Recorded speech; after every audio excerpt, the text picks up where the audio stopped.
I ordered this set of brackets today for a project that I'm doing. I'm going to be building some bunk beds, and I want these to support some of the trusses underneath.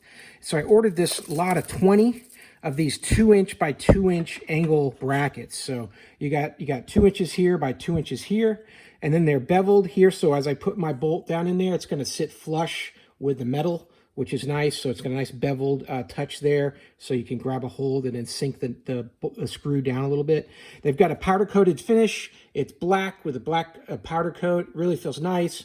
Rounded edges. There's nothing sharp on this.